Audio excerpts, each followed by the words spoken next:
মানুষের মাইন্ড অনেক পাওয়ারফুল হয়। মানুষ ওইসব কাজ করতে সবসময় অজুহাত দেখায় যে কাজ করতে এফোর্ট দেওয়া লাগে।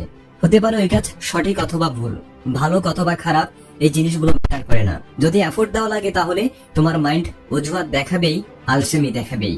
যেমন পড়াশোনা করতে এফোর্ট দেওয়া লাগে, আর এজন্য আমাদের মাইন্ড আমাদের সামনে বাহানার পুরো লিস্ট দাঁড় করিয়ে দেয়। ভোরে ঘুম থেকে উঠতে পারো না কারণ তুমি রাতে দেরি করে ঘুমাও। আসলে কেউ কি তোমাকে বলেছিল দেরি করে ঘুমাতে? কেন তুমি দেরি করে ঘুমাও? আবার যখন আমরা দিনে পড়তে বসি তখন অনেকেরই ক্ষুধা লেগে যায়, আর ক্ষুধার্ত অবস্থায় পড়া হয় না। যখন আমরা খেয়ে নেই আর এত বেশি খেয়ে ফেলি যে তখন আর পড়া যায় না। একটা আলসেমি কাজ করে শরীরের মধ্যে। তারপরে আমরা ভাবি যে পড়াশোনায় তো মন বসছে না, মুডটা একটু ফ্রেশ করে নেই, মোবাইলটা একটু টিপে নেই। আর মুড ফ্রেশ হওয়ার জায়গায় মুড আরো খারাপ হয়ে যায়।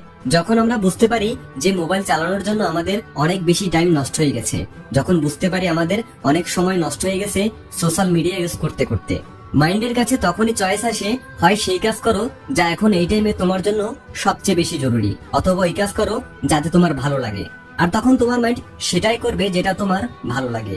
আর যে কাজ তোমার সবচেয়ে বেশি ভালো লাগে সেখানে তোমার কনসেন্ট্রেশন পাওয়ার এত বেশি হয় যার কোনো লিমিট থাকে না।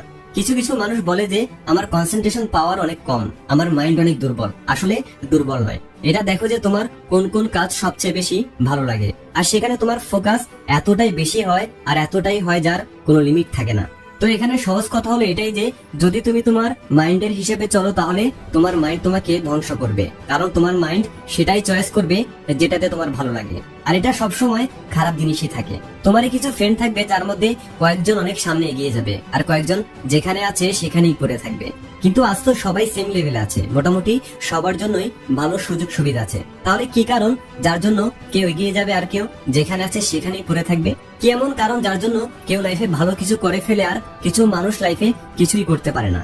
দেখো, সব মানুষের কাছে চয়েস প্রতিদিন থাকে, চয়েস তোমাকেই করতে হয়। হয়তো ওই কাজ করে ফেলো যা তোমার জন্য জরুরি, নয়তো সেটা করো যা জরুরি নয় বাট তোমার ভালো লাগে। আর যখন তুমি এগুলো চয়েস করবে তোমার খেয়ালও থাকবে না যে তোমার লাইফ নষ্ট হতে পারে আবার ভালো হতে পারে।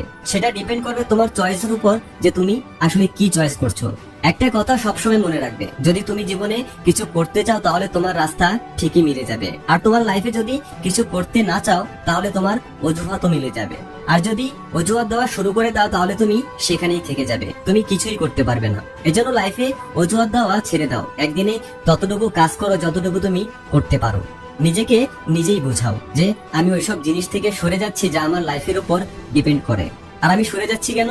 শুধুমাত্র মেন্টাল প্রেসার থেকে বাঁচার জন্য। তোমাকে এটা মানতে হবে যে বিনা পরিশ্রমে কেউ উপরে উঠতে পারে না। আর হ্যাঁ, যদি সূর্যের মতো ঝমকাতে চাও তাহলে তার দিকে হাঁটতে হবে। নিজে নিজেকে বলো যে আমি সব কাজ করার জন্য রেডি যা এখন আমার জন্য সবচেয়ে জরুরি। এখন ওই কাজ করার জন্য যতই এফোর্ট লাগানোর দরকার, যতই কষ্ট হোক, আমি রেডি ওই সব কাজ করার জন্য। স্টার্টিং একটু কষ্ট হবে বাট পরে নিজেরই ভালো লাগবে।